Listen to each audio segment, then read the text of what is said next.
और ले जाके अंबानी और अडानी का घर भर दिया। राम तो सदियों से लोगों के आस्था में, जेहन में उनके अंदर रहे हैं। काम करेगा वो मार खाएगा, जो कानून तोड़ेगा वो मार खाएगा। आने वाला पीढ़ी, आने वाला लोग सनातनी लोगों का सम्मान करेंगे। जो नारा दिए हैं 400 पार, ये 400 पार नहीं है, 400 हर। अगर महंगाई की बात करेंगे तो 60 रुपया पेट्रोल, 50 रुपया पेट्रोल होता था तो लोगों को लगता था कि एकदम जो है देश में महंगाई का बड़ा अंबार आ गया है। लोग यही भाजपा के लोग जब रसोई गैस 450 रुपये में जब मिलता था तो गैस सिलेंडर लेके सड़कों पे प्रदर्शन करते थे। लेकिन जब हम देख रहे हैं कि 2014 से लेकर 2024 के बीच में तो भाजपा कहीं से उनसे इतर कोई काम नहीं करती हुई दिख रही है। चीनी मिल जो है गड़ोरा का बंद है, किसान जाए तो जाए कहाँ। और तुरंत जो है कि 15 मिनट अभी बीते थे कि ये आया कि सूचना की आप लोग कापी और जमा कर दीजिए। लोकतंत्र का महापर्व 2024 का चुनाव। आज हम मौजूद हैं सिसवा विधानसभा के निचलौल कस्बे में। हमारे पीछे आप देख सकते हैं युवाओं की भीड़ लगी हुई है, जिन युवाओं के बदौलत ही भारत आज 13वें नंबर से दुनिया का तीसरे नंबर की इकोनॉमी बनी है। आज हम बात करेंगे कांग्रेस की, बात करेंगे इंडिया गठबंधन की, बात करेंगे भाजपा में जो वर्तमान सरकार है किस मुद्दों पे वोट लोग कर रहे हैं और किस तरह का विकास चाहिए। तो बने रहिए हमारे साथ। जब हम शुरुआत करेंगे सोनू गौतम जी से और जानेंगे कि किस तरह का विकास हुआ है और किस तरह की विकास होनी चाहिए। जी सोनू गौतम जी, बहुत स्वागत है TV7 भारत में आपका। जो वर्तमान सरकार है और चुनाव सर पे है तो इस पे किस तरह का विकास होना चाहिए था, क्या विकास हुआ है? देखिए, विकास की बात कर लें तो हम युवा हैं, पढ़ने वाले युवा हैं, हमको रोज़गार चाहिए, शिक्षा चाहिए, अच्छी स्वास्थ्य चाहिए, ठीक है। लेकिन अगर इन चीज़ों के बारे में हम देखें तो देश में बेरोज़गारी चरम सीमा पे है और शिक्षा का जो व्यवस्था है महंगा कर दिया गया है। और स्वास्थ्य की जो बात करें तो हम अगर जहां खड़े हैं यहीं की मैं बात कर लूं तो निचलौल यहीं है, बगल में आपका सामुदायिक स्वास्थ्य केंद्र, वहां की स्थिति बद से बदतर है। और जाएंगे तो मशीनें जो है कि अल्ट्रासाउंड हो या फिर एक्सरे मशीन हो, इन सभी चीज़ों की बड़ा अभाव है। और मरीज़ अगर यहाँ जाता है तो तत्काल डॉक्टरों को महाराजगंज रेफर करना पड़ जाता है। 2024 का जो घोषणा पत्र है, कांग्रेस कह रही है हम गारंटी दे रहे हैं, भाजपा कह रही है हम संकल्प पत्र लेकर आए, इस पे क्या कहना चाहिए? देखिए, कांग्रेस को भी हम लोगों ने हमारे पूर्वजों ने 65 वर्ष दिया, लेकिन कहीं ना कहीं कांग्रेस भी विकास के दौर में देखा जाए तो उन्होंने भी विकास नहीं किया। इस वजह से हमने भारतीय जनता पार्टी को भी मौका दिया था 10 वर्षों में। इन्होंने भी जैसा विकास चाहिए वैसा नहीं किया और देश में और तो महंगाई और बेरोज़गारी चरम सीमा पे आ गई। जिस तरह से हम जैसे युवा जो है इधर उधर भटक रहे हैं। कहीं जो है कि B.Ed किया हूँ मैं। सबसे पहले तो मैं बता दूं कि इस टाइम मैं लॉ का स्टूडेंट हूं, लेकिन इसके पहले मैं 2018 में B.Ed किया। 2018 में ही मैंने टेट पास किया और 2018 बीता, 19 बीता, 20 बीता, 21 बीता, 22 बीता, 23 बीता और 24 आ गया। अभी तक जो है कि शिक्षक भर्ती कोई नहीं आई और जिससे निराश होकर के हम जो है कि इस टाइम LLB जो है कर रहे हैं। और कोई अगर वैकेंसियाँ आती भी हैं तो पेपर लीक हो जाते हैं। अभी मैं बता दूं कि पिछले साल 23 में हम CTET का एग्ज़ाम दे रहे थे गोरखपुर में, और जैसे ही मैं एग्ज़ाम में बैठा और तुरंत जो है कि 15 मिनट अभी बीते थे कि ये आया कि सूचना की आप लोग कापी और जमा कर दीजिए OMR सीट, और आप लोगों का एग्ज़ाम जो है शासनादेश है कि आप लोगों का एग्ज़ाम दूसरे दिन किया जाएगा। तो हम लोग असमंजस में पड़ गए कि ये क्या हो रहा है हम लोगों के साथ। लेकिन तुरंत जो है पता चला कि पेपर लीक कर दिया गया है। और सोचिए, हम लोग एक दिन पहले जाते हैं, किराया भाड़ा लगा करके वहाँ रहते हैं, सुबह एक उम्मीद होती है कि आज हम एग्ज़ाम देंगे, पास करेंगे, हो सकता है हमारा कुछ कल्याण हो। लेकिन आए दिन जो है कि पेपर लीक का जो है कि मामला सामने आ रहा है। युवा परेशान है, बेरोजगारी चरम पे है। हम लोग करें तो क्या करें, यह स्थिति है देश। 2024 में कौन? देखिए, 2024 में की बात मैं करूं तो ये तो हमारे एक के कहने से कुछ नहीं होगा। जनता निर्णय लेगी, परिणाम बताएगा कि क्या होगा 2024 में। लेकिन बदलाव चाहिए। मैं ये कहता हूँ, मैं अपने क्षेत्र की बात कर रहा हूँ तो क्षेत्र में तमाम समस्याएं हैं। जैसे अभी आप बात कर लें, हम जहाँ खड़े हैं निचलौल की, तो दशकों से यहाँ एक पहचान हुआ करता था निचलौल डिपो, जिसको आज की सरकार ने ही हटा दिया, इसको महाराजगंज भेज दिया। अभी हाल ही में आप देखिए एक चर्चे में आया था दर्जनिया ताल मगरमच्छ संरक्षण केंद्र, उसका बद से बदतर हो चुका है हालत, कहीं कोई अब जाता नहीं है। तीसरी बात कर लें तो यहाँ का जो किसान है बहुत परेशान है, चीनी मिल जो है गड़ोरा का बंद है, किसान जाए तो जाए कहाँ। चौथी बात हम कर लें तो यही हमारे बगल में सोहगी बरवा है, सोहगी बरवा की स्थिति देख लेंगे आप तो आपको एक दिन वहाँ रहने को जो है मन नहीं करेगा। वहाँ की स्थिति दयनीय है, जानवरों से भी बदतर लोग वहाँ जीवन जी रहे हैं, लेकिन इस पर कोई भी विचार नहीं कर रहा है। तो ये क्षेत्र की समस्याएँ हैं। 2017 के पहले हम चलते हैं, हमारे साथ हैं जिला सपा के जिलाध्यक्ष, क्या नाम है, सतीश यादव जी। 2017 के पहले क्या विकास हुआ था यहाँ पर? देखिए, जब से भाजपा आई है, मेरा सवाल 2017 के पहले का है। 17 के पहले जन जन बताएगा कि क्या विकास हुआ था। जब हमारी सरकार थी प्रदेश में, तो हमारे नेता ने 100 नंबर दिया, एम्बुलेंस दिया, जितनी भी सेवाएं धरातल पे आई, आज सारी सेवाएं फेल कर दी जा रही हैं। उस टाइम में भी सिसवा विधानसभा में जो है सोहगी बरवा गांव था, क्या काम हुआ उसमें? जैसे सोहगी बरवा गांव था, ठीक है, और हमारी सरकार अगर बनी होती दोबारा, वहाँ तक जैसे बात नहीं पहुँच पाई थी, अगर दोबारा हमारी सरकार बनी होती तो अब तक सोहगी बरवा हो गया होता।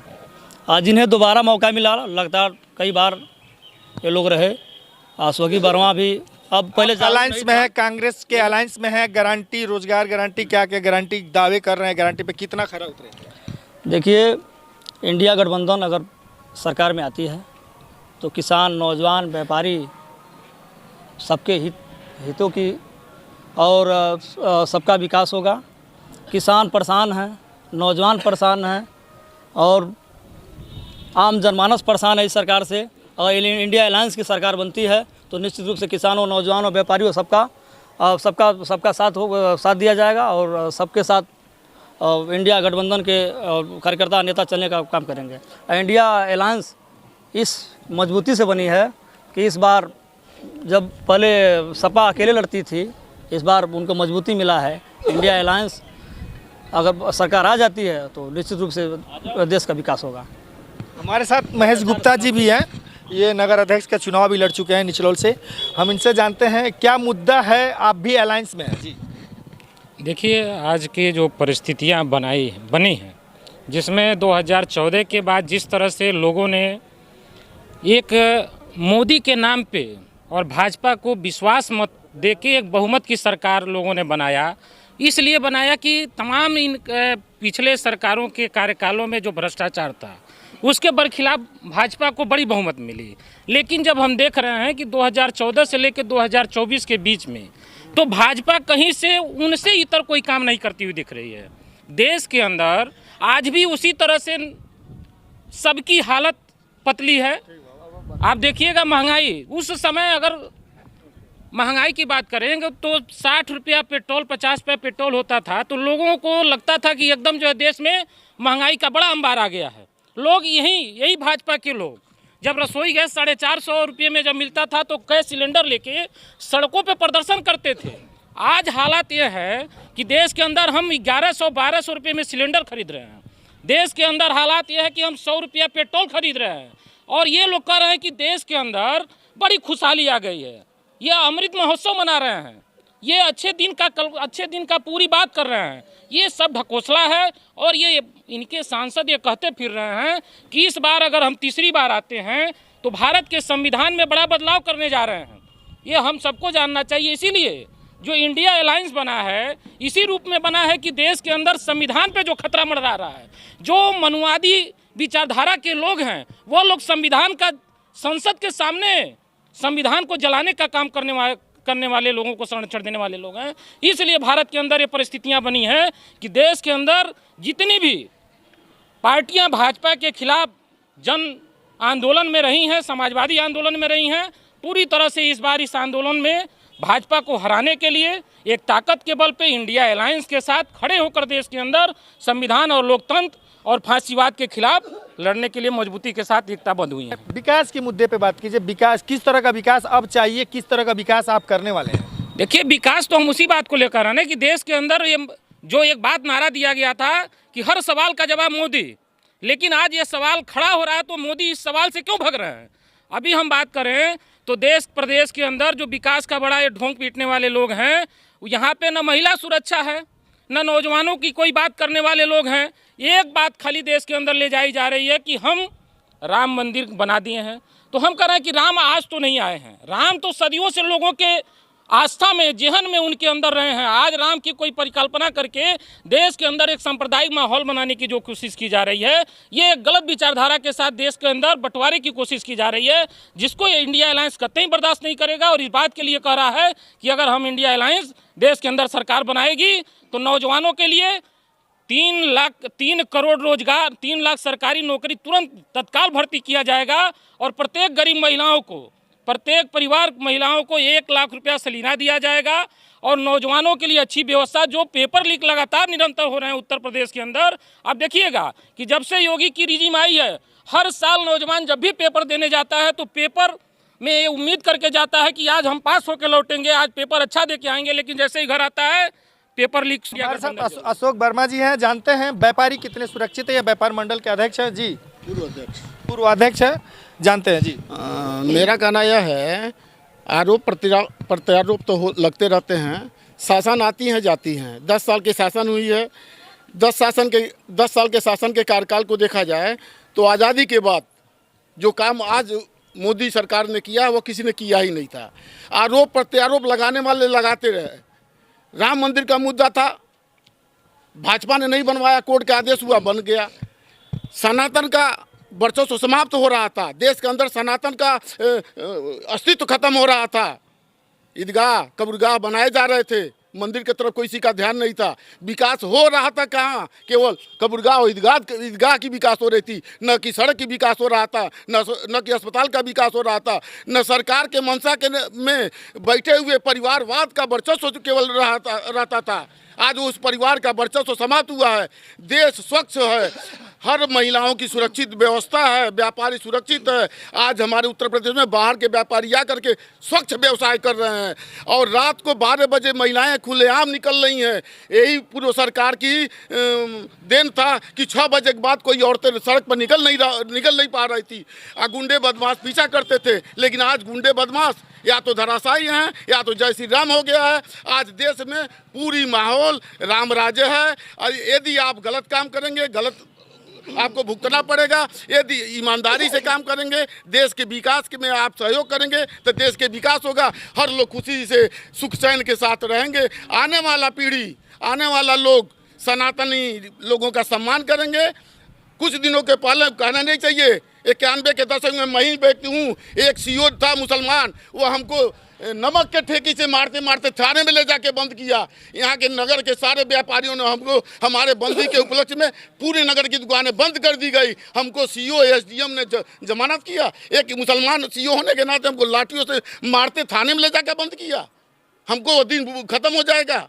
इमरजेंसी आप लोगों को नहीं याद होगा, 1975 की इमरजेंसी थी। नौजवान जंगलों में जाके रहा करते थे, नौजवान भाग जाते थे, घर पे नहीं रहा करते थे। वो इमरजेंसी भूल गई। हम लोग 1975 में यहाँ से लक्ष्मीपुर एक डंगा पैदल जाके परीक्षा दिए। नकल नाम का चीज़ नहीं था, एकदम ईमानदारी का नाम था ही नहीं है। कांग्रेस का वर्चस्व था, लोगों के गुंडाराज था। आज वो सब समाप्त हो गया है, देश के विकास हो रहा है। और तो और हमने पत्र लिखा है प्रधानमंत्री के नाम पर अभी और मानवर आपने विश्व में भारत का जो सम्मान बढ़ाया है, इसके लिए आपकी बहुत बहुत बधाई। और 24 आपकी सरकार स्पष्ट बनेगी, मैंने लिख करके भी भेजा है। इसी बात 24 में सरकार भाजपा की बनेगी। ये तो सरासर गलत है। जो नारा दिए हैं 400 पार, ये 400 पार नहीं है, 400 हार रहे हैं। मैं दूसरी बातें कहना चाहता हूँ। अभी हमारे वरिष्ठ साथी व्यापार मंडल के उन्होंने कहा कि पिछली सरकार, तो मैं ये जो इस समय जंगल राज लौट आया है, कानून का राज नहीं है। आप याद कर लीजिए, ये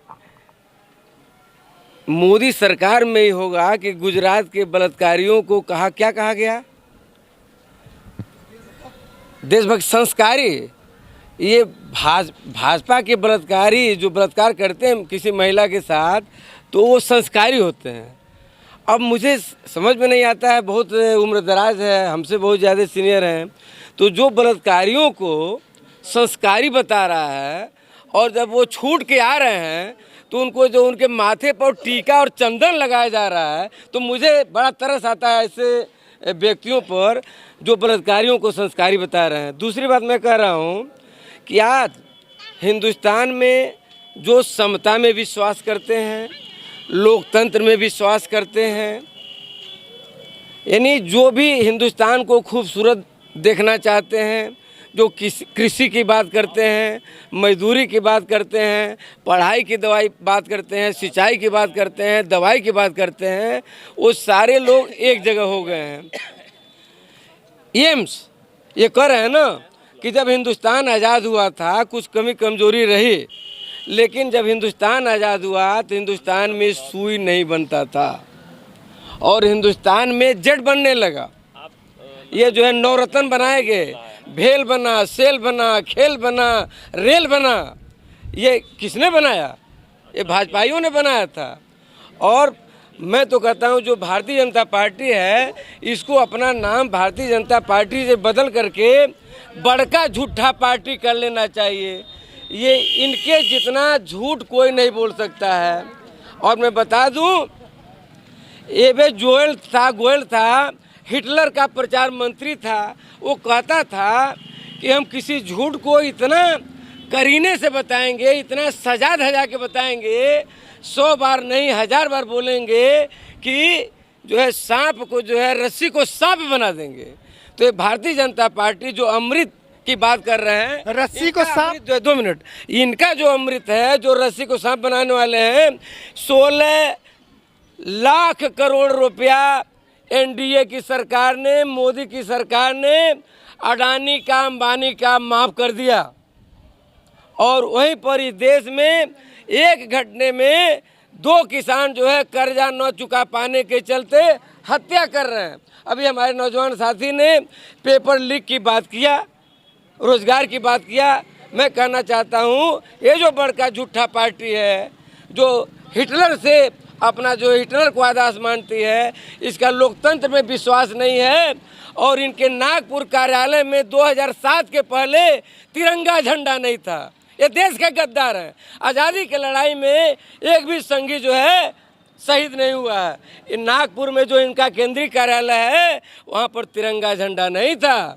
जब पूरे देश में पत्रकारों ने देखा, हल्ला किया, तब ये जनदबा में जाकर के जो राष्ट्रीय स्वाभिमान का प्रतीक तिरंगा झंडा है, तब से ये 2007 से ये लगाना शुरू किए हैं। धन्यवाद। ये देश युवाओं का देश है। इस देश में सबसे ज़्यादा युवा रहते हैं। हमारे साथ युवा साथी हैं, इनसे जानते हैं कि जो सरकार है या जो आने वाली सरकार होगी कैसी चाहिए। देखिए, आने वाली सरकार की जो बात है, जो विकल्प के रूप में एक इंडिया गठबंधन ही दिख रहा है। अगर इंडिया गठबंधन आती है सरकार में तो उम्मीद है कुछ तो भाजपा से बेहतर होगा ही होगा। और आज जो भाजपा सरकार की जो नीतियां हैं, जो आज बेरोजगारी का मुद्दा ले लीजिए, स्वास्थ्य का मुद्दा ले लीजिए, शिक्षा का मुद्दा ले लीजिए, महिलाओं से जुड़ा मुद्दा ले लीजिए, हर मामले में यह सरकार की नीतियां बिल्कुल फेल है। सरकार पूरी तरीके से फेल है। इसको आम जनता और इस देश का गरीब मजदूर, नौजवान, छात्र, हर तबके का व्यक्ति इस चीज़ को मान चुका है, जान चुका है। इसमें कोई वट नहीं है। हमारे साथ सुधीर वर्मा जी हैं, जो कहीं ना कहीं भाजपा से जुड़े हुए व्यक्ति हैं। इनसे जानते हैं कि क्या भाई साहब कह रहे हैं। इंडिया गठबंधन जो 4 जून के जो रिजल्ट आएगी, तो सारे पार्टी घर में से बाहर नहीं निकलेंगे। सिर्फ भाजपा ही एक 400 पार आएगी और मोदी की सरकार एकदम मजबूत से बनेगी। और मोदी सरकार हम लोग को सभी गरीबों को समय समय पे जितने भी मतलब सहायता होती है, जो भी योजनाएं होती है, समय समय पे गरीबों को राशन, गैस, मतलब हर चीज़ उपलब्ध कराती है।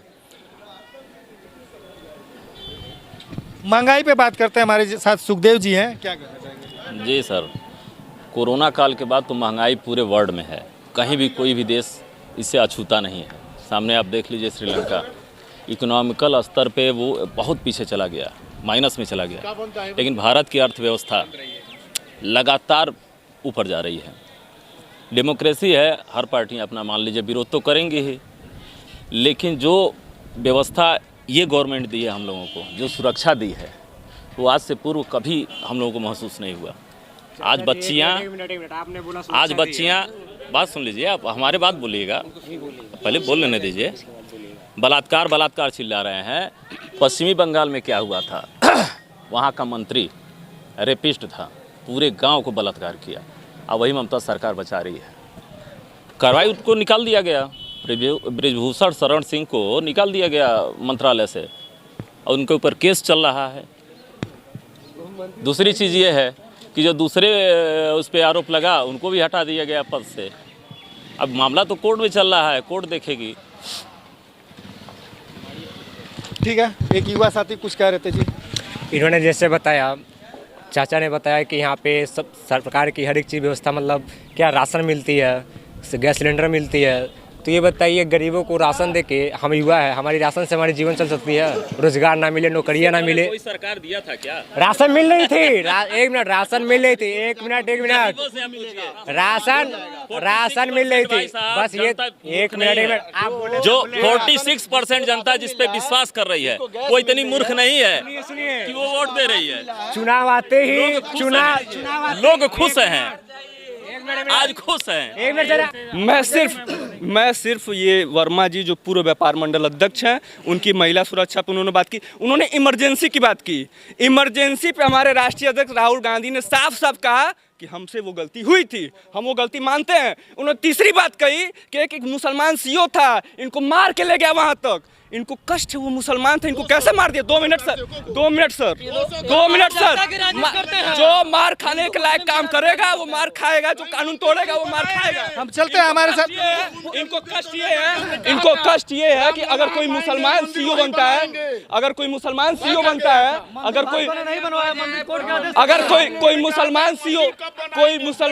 बनता है और ये कानून तोड़े तो इनको सजा न दे। इनको मुसलमानों की इनकी नफरत दिख रही है। और हमारे साथ पूर्व विधानसभा प्रत्याशी राजू गुप्ता हैं, जो कांग्रेस से यहाँ पे अपना किस्मत आजमा चुके हैं। इस वक्त कांग्रेस ने यहाँ पे वीरेंद्र चौधरी को यहाँ पे अपना उम्मीदवार बनाया है। बात करते हैं कि किस तरह का समर्थन मिल रहा है और किस तरह का अगर इनकी सरकार बनती तो विकास होगा। देखिए, निश्चित तौर पे जो कांग्रेस गठबंधन की घोषणाएं हैं, उसमें किसान से लेकर जवान, नौजवान, महिलाएं, सबको, जो देश के नौजवान को नौकरियां चाहिए, महिलाओं को उनको सुरक्षित चाहिए और किसानों का कर्जा माफ़ चाहिए। तमाम ऐसी मुद्दे हैं जो घोषणाएं जो है कांग्रेस के मैनिफेस्टो में है। और अभी आपने देखा हाल फिलहाल 2-4 दिन पहले जो है, बीजेपी के पास कोई ऐसी योजनाएं नहीं है, कोई ऐसी प्लानिंग नहीं है कि नौजवानों को जो है रोज़गार दे सके, किसानों का कर्जा माफ़ कर सके। हम बस यही कहेंगे भाजपा से, मोदी जी से, कि मोदी जी देश को बचा लीजिए और इस बार आप जो है गद्दी से वापस उतर जाइए और देश को बचा लीजिए, मैं यही कहूँगा। चलते हैं रोजगार की बात पे, युवाओं के पास साथ चलते हैं। युवा क्या कह रहा है, युवा की क्या मांग है? जिस तरह से इस सरकार में रोजगार मिला है, रोजगार के अवसर भी मिले हैं, फिर भी लोग कह रहे हैं रोजगार नहीं मिला है। कई लोग यहीं आपके वहाँ महाराजगंज में ही, निचलौल की बात कर रहा हूँ मैं, 3 DSP चुने गए हैं, तो उस पर क्या करें? रोजगार के मुद्दे पे, सुरक्षा के मुद्दे पे, किसान के मुद्दे पे, महंगाई के मुद्दे पे, रोड और सड़क के मुद्दे पे, किसानों के कर्जे के मुद्दे पे भाजपा सरकार पूरी तरह से फेल साबित हुई। मोदी सरकार ने 50 दिन का वक्त मांगा था, उनको 10 साल का समय दिया गया। मोदी सरकार ने देश का रुपया लूट करके, गरीबों का गड़ा हुआ धन निकाल करके और ले जाके अंबानी और अडानी का घर भर दिया। ये रोजगार के लिए दर बदर बीएड, बीटीसी और पीएचडी करके डिग्रियां लेके बच्चे रोड पे घूम रहे हैं और उन डिग्रियों का कोई पूछने वाला नहीं है। ताज़ा मामला है, सुसाइड कर लिया एक लड़के ने रोजगार न मिलने की वजह से। किसान त्रस्त है, गन्ने का भुगतान नहीं हुआ है। आप जाके किसानों खेत देख सकते हैं, गेहूं फसलें इस गर्मी के मौसम में तमाम किसानों की जल गई। कर्जा नहीं भरपाई हो पा रही है। बिया और बीज, खाद, मिट्टी इतना महंगा कर दिया गया है कि किसान एकदम त्रस्त है। व्यापारी जीएसटी भरते भरते हालत ख़राब हो गया है। मोदी सरकार पूरी तरह से फेल है। इस सरकार को बदल देना चाहिए और इंडिया गठबंधन आएगी, खुशहाली सरकार लाएगी। व्यापारी तरफ व्यापारी त्रस्त जो गलत करेगा वो त्रस्त रहेगा। एक ही बात हम कहना चाहेंगे कि देश के अंदर विकास के काम तीव्र गति से हो रहे हैं, राष्ट्रीय, अंतर्राष्ट्रीय और क्षेत्रीय सभी काम हो रहे हैं। अब देखने की प्रवृत्ति जो जैसा देखेगा वैसा दिखाई देगा। आज सड़क के मामले को लेकर देख लिया जाए, अस्पताल पे डॉक्टर बैठा नहीं करते थे, आज पे जाके देखिए किसी भी अस्पताल पर हर डॉक्टर अपना ड्यूटी कर रहा है। जहां शासन प्रशासन का अंग है, एसडीएम डीएम कभी क्षेत्र में दौरा नहीं करते थे, आज बड़े से बड़े अधिकारी गरीबों के वहाँ, किसानों के वहाँ डोर टू डोर जा करके उनके समस्या को सुन रहे हैं और समस्या का निदान कर रहे हैं। आप जैसा देखेंगे वही दिखाई देगा। मेरा मूल मंत्र यह है कि सबका साथ, सबका विकास, सबका विश्वास, इसी पर देश का विकास होगा। 8 सालों से सिंध दुनिया से लेकर सिसवा तक सड़क क्षतिग्रस्त है। इनके सरकार में 8 साल हो गया, आज तक सड़क बन नहीं पाया। ये महिला सुरक्षा की बात कर रहे हैं। अरे जो महिला सिपाही जो थाने में कांस्टेबल है, व्यापारी कितने सुरक्षित है? देखिए